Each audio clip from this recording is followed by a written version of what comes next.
Bonjour les amis, bienvenue sur la chaîne Les Recettes Gourmandes. Ça fait bizarre de reprendre, mais c'est bien. Donc aujourd'hui, je vais vous faire la recette la tourte campagnarde. Hein? On y va. Alors, la tourte campagnarde, mes amis.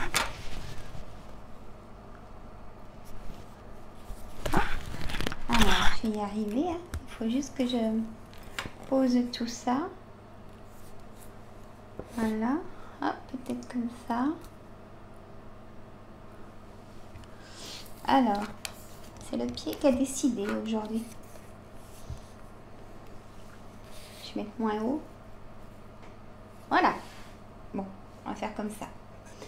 Alors, donc vous prenez une pâte feuilletée. Alors au départ, moi j'ai une poêle à pizza, les amis.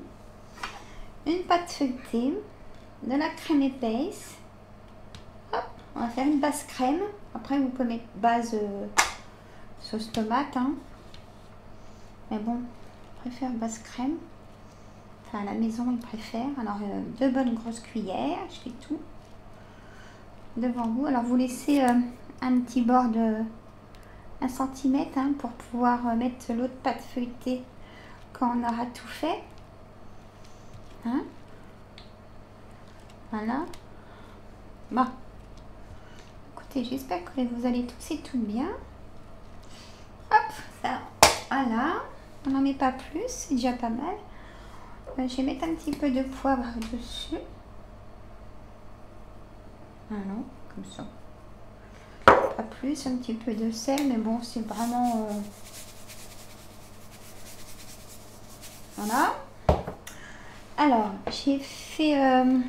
ce matin, j'ai fait cuire les pommes de terre. Bon, j'en ai mis 14, là, 14 amandines. Je les ai fait un petit peu trop cuire. Mais bon, c'est pas bien grave ça, parce que on va... Les amandines, ça cuit très vite. Hein. Donc, je les ai mis... ouais, je les ai mis une demi-heure. Non, si je les ai mis une demi-heure. Ouais. Vous voyez, vous coupez comme ça, hein, on va pas mesurer. Voilà. Hop, on en met pas mal. Hein. On va voir. Hop, vous voyez, bon, je les ai fait. Même si ça vous arrive, c'est pas grave. Hein. Hop.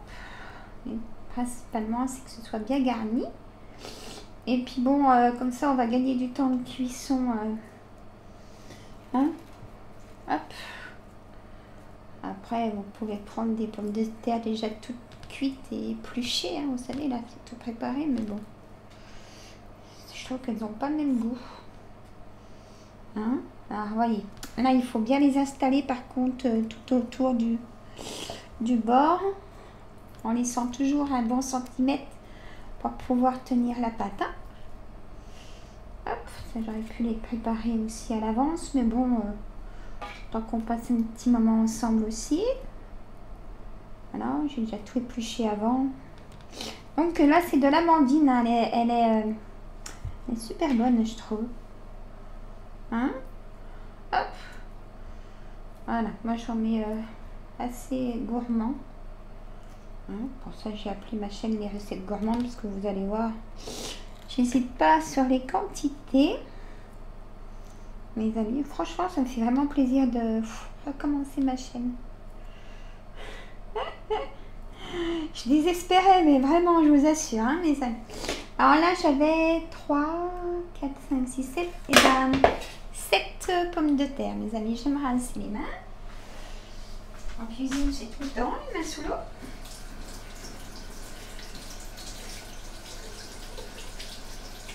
Voilà, on a commencé, je vais vous dire déjà le temps qu'on a passé à faire ça, mais c'est assez rapide. Le plus long, j'avoue, c'est la préparation des pommes de terre. Donc après, c'est pour ça que vous pouvez les prendre toutes prêtes. Hein. Alors, un petit peu de sel. Voilà. Un petit peu de poivre. Voilà, tranquillement. Alors là, on va prendre un paquet de lardons nature. Là, je me dépêche.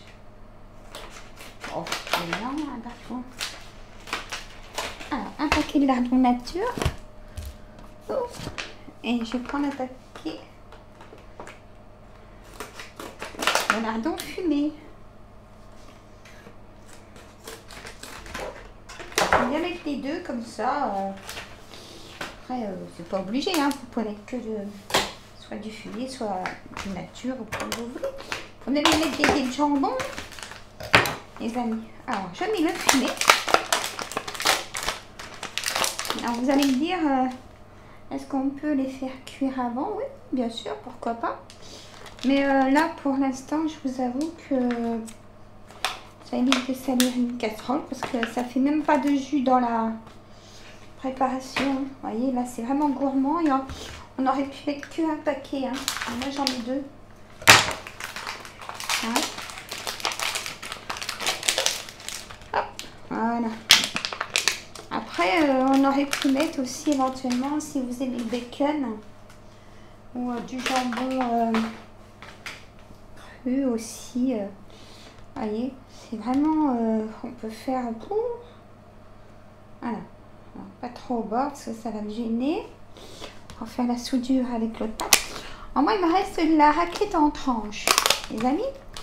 Donc, on va l'utiliser. Ah, vous voyez, je mets comme ça, bien généreusement. Alors, hop, hop. Celle-là, je la recoupe en deux, une idée comme ça. Hop, voilà. Et puis, comme à la maison, ils aiment le chèvre. Donc, je vais mettre des petites tranches où il y a des petits trous là de chèvre. Allez, c'est parti. Ah, j'ai la crème. Voilà. Alors après, je vais vous montrer une astuce pour souder. Hein, mes amis, les deux pâtes. Et vous verrez, ça ne bouge pas. Hein. Je vous montrerai la cuisson. Après, je vous dirai... parce que, alors, vous voyez, il y a des petites rondelles comme ça. Ça parfume. Alors, si vous n'aimez pas, vous en mettez pas. Hein. Pareil, si vous n'aimez pas le fromage à raclette, vous mettez du gruyère ou peut-être même pas forcément du fromage. Hein. Après, on peut mettre aussi du thon. Mélanger dans une grosse cuillère, une grosse boîte de thon mélangée avec une cuillère de crème. Vous voyez. Et puis du persil. Ah, on fait vraiment comme on veut là. Ah, je sais, je suis très généreuse dans ce que je fais. C'est comme dans la vie, ça. Moi, c'est moi. Hop. Voilà, moi je vais le finir, hein, on va pas chipoter. Alors.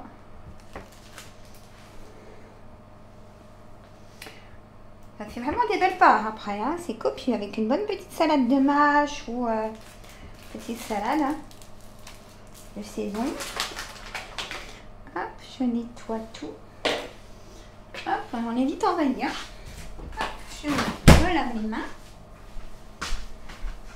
Non, j'ai déjà mis je vais y arriver.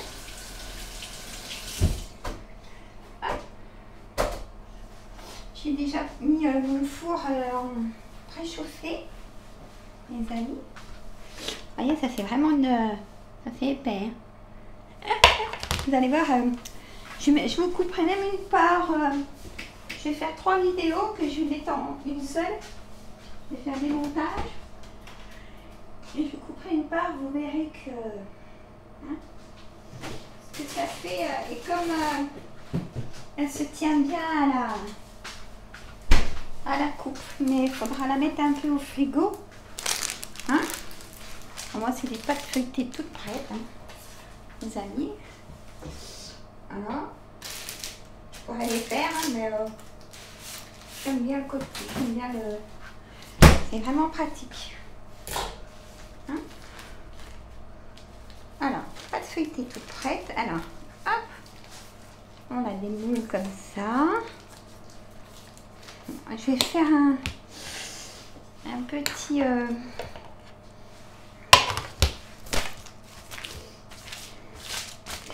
je vais faire un petit, une ouverture là.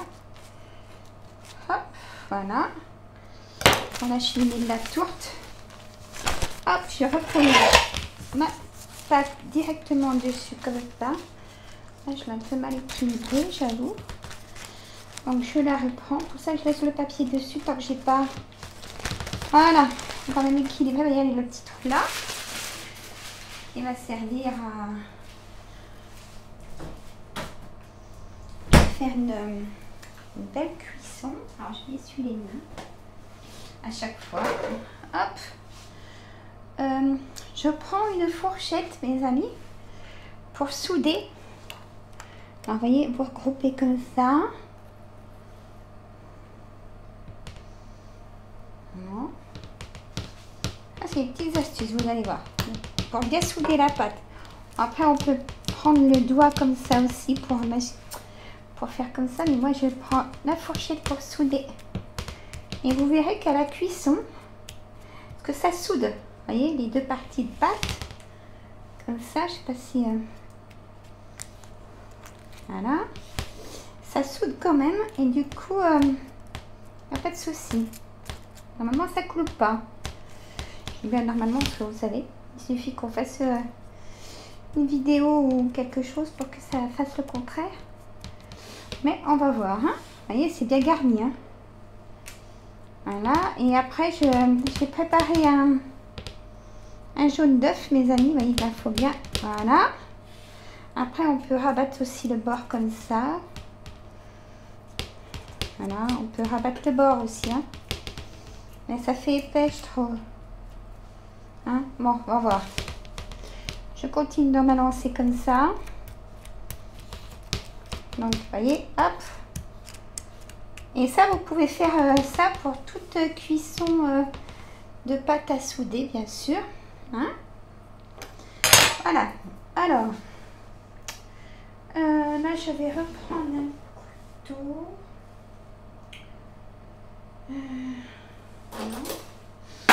Ou non, je vais peut-être prendre ça. Si vous avez quelque chose comme ça pour la pâtisserie, ou sinon un simple couteau, mes amis. On va faire des petits traits comme ça, mais vous appuyez pas, hein. D'accord? En fait, je vais prendre le couteau. Là, ça fait pas... Ça va pas pour ça. Je vais prendre un couteau. Couteau de chef. Alors, par contre, vous effleurez hein, la pâte pour faire des traits. Faire des dessins. Hein. Pour la cuisson, je vais même vous faire une feuille. Des fois, j'aime bien, vous voyez, on a des petits traits. Après, ça fait joli. Je vais faire une feuille comme ça. Hop, avec une nervure au milieu. Une feuille, quoi. Hop, je refais là. Hop, une petite feuille. Mais vous allez vraiment... Ou si vous n'avez pas envie d'y faire, vous y faites pas. Hein. Voilà. Là, je n'ai pas la place. Bon, c'est pas grave. Alors, vous avez vu, c'est tout bien soudé. Donc là, je vais prendre la préparation. Donc, j'ai un petit pinceau en silicone. Hein. Donc là, j'ai un jaune d'œuf avec un petit peu d'eau. Hop, je mélange. C'est pour faire une belle couleur de la pâte feuilletée. Je ne veux pas sur moi. Hop. Alors, par contre, là, je fais bien le tour. Je mets bien autour.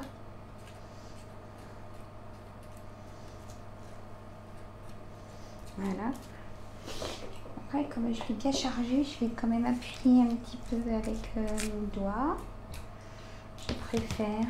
Hein. Voilà. Hop. On met bien tout partout. Ça fait une belle dorure à la pâte feuilletée. Voilà. Donc, tourte campagnarde, mes amis, j'ai décidé de l'appeler comme ça. Hein. Mais après, vous mettez ce que vous voulez dedans. Avec les restes du frigo, il n'y a pas de souci. Hein. Donc là, on a donc il nous faut 2 pâtes feuilletées. Hein. de pâte feuilletée, il nous faut, j'ai mis, alors, comme j'ai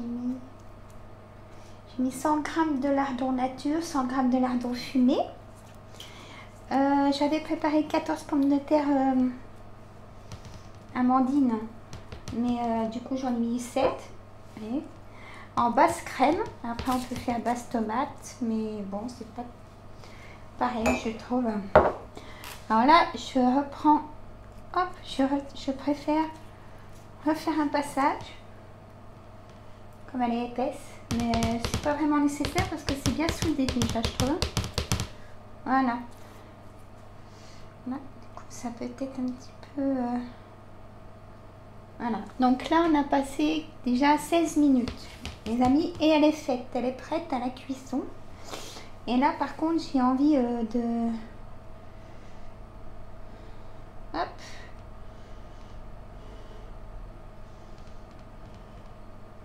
Faire comme un petit soleil. Oui, petit soleil, tiens. Hop, voilà.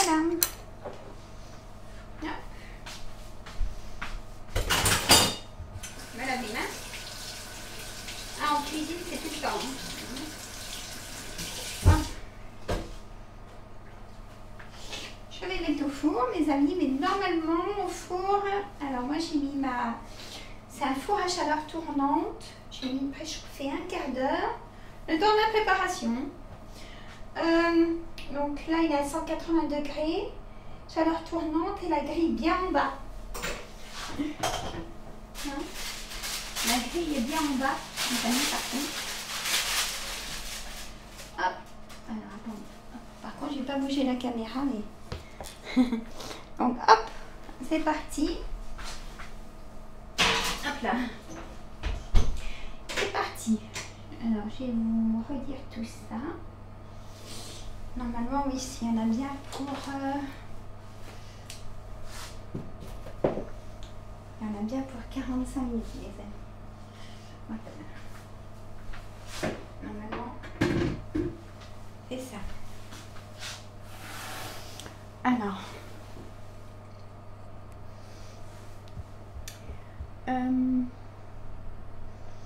Donc, il faut prévoir pour la tourte campagnarde 2 pâtes feuilletées, de la crème épaisse pour faire la basse crème, hein. On sale, on poivre. On peut rajouter autre chose, hein, des épices comme on veut, des herbes de Provence, on fait comme on veut. Après, là j'ai mis 100 g de lard fumé, 100 g de lard nature. J'ai rajouté dessus en fromage, il me restait donc ouvert du fromage à raclette. C'est super bon. J'ai mis de la chèvre parce qu'ils aiment le fromage de chèvre. Et après on met ce qu'on veut, on peut mettre du 3 fromages, du fromage râpé, on fait comme on veut, comme on aime. On va mettre du lardon, on peut faire avec du thon mélangé avec un petit peu de crème, ça fait moins sec. Ou de la tomate aussi, hein, à voir. Mais j'en ferai d'autres aussi. Donc là on va faire une pause. Je reprendrai la vidéo quand ça sera cuit, je vous dirai le temps de cuisson. Donc voilà, pas de souci. J'ai oublié quelque chose. Donc la deuxième pâte feuilletée, on soude, on met un jaune d'œuf. Moi j'ai coupé avec un petit peu d'eau, pas que ça grille trop, ça donne trop de couleur. Voilà, on verra. Allez, à tout de suite. En 3 quarts d'heure. Voilà mes amis, la tourte est bien cuite, vous avez vu. Donc je l'ai mis, je calcule 35 minutes, hein, à four chaud, chaleur tournante, grille en bas. Vous voyez. Et là, on a bien travaillé. Ah, je vous montre, elle n'a pas coulé du tout.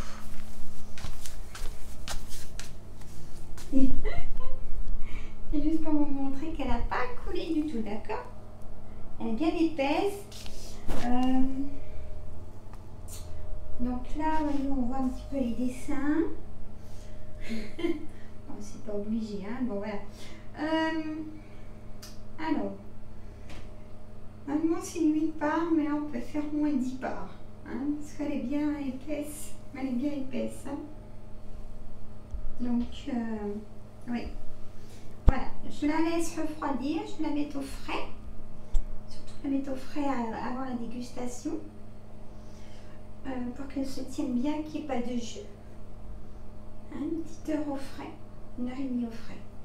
Ça dépend, vous pouvez la servir chaude, hein. Normalement ça ne coule pas. Ouais, j'ai jamais essayé donc je peux pas vous dire. Bon écoutez, je vous redis ça. Quand je la coupe, je refais une vidéo quand je la coupe. Et ça sent super bon. Je fais une vidéo quand je coupe les parts et quand je sers une part pour vous montrer qu'elle se tienne bien. Hein? À tout à l'heure les amis. Ben voilà les amis. Hop. Et j'ai fait une part de la tourte. Ça fait vraiment une belle part. Hein? Voilà. Hop. Donc ça fait... vous faites 8 parts comme ça.